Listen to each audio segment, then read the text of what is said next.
chi'n credu y dylai'r Alban fod yn wlad annibynnol?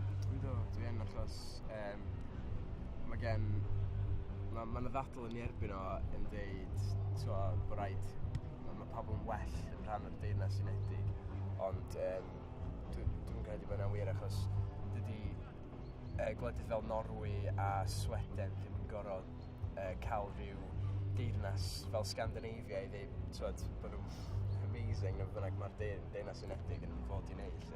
Na, sy'n meli. Wrth gwrs. Pam? Unrhyw wlad gall dos o'n rhedeg yna. Sa'n rili becso i wedi gwir ti, sy'n gwneud lot o waniaeth fi. Pam?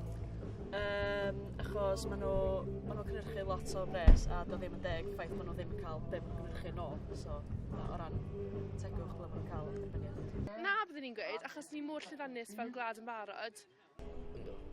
Pam? Achos mae'r cam mwy democrataidd maen nhw rioed wedi gwneud a sy'n mynd i gwyd hefyd. Byddwn ni'n meddwl bod yn drenu os mae'r Alban yn mynd yn wlad annibynnol.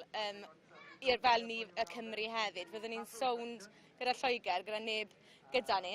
A fi'n teimlo fydde'n gwanhau pryden fawr yn gyfan gwbl. Bydden ni'n tybio y petai ni yn byw yn Alban, bydden ni'n meddwl bydden ni'n fuddiol i fod yn annibynnol, fel bod penderfyniadau pwysig sy'n cael effaith ar y wlad yn cael ei wneud o fewn y wlad. Na, oherwydd os fysyn nhw yn, bydd yn golygu fi'n hyd yn oed llai o bwer i Gymru, oherwydd fi'n hyd yn oed fwy o'r blaetariaeth yn mynd fewn i'r llywodraeth yn Llundain. Felly fi'n hyd yn oed llai o bwer i ni, dwi'n meddwl.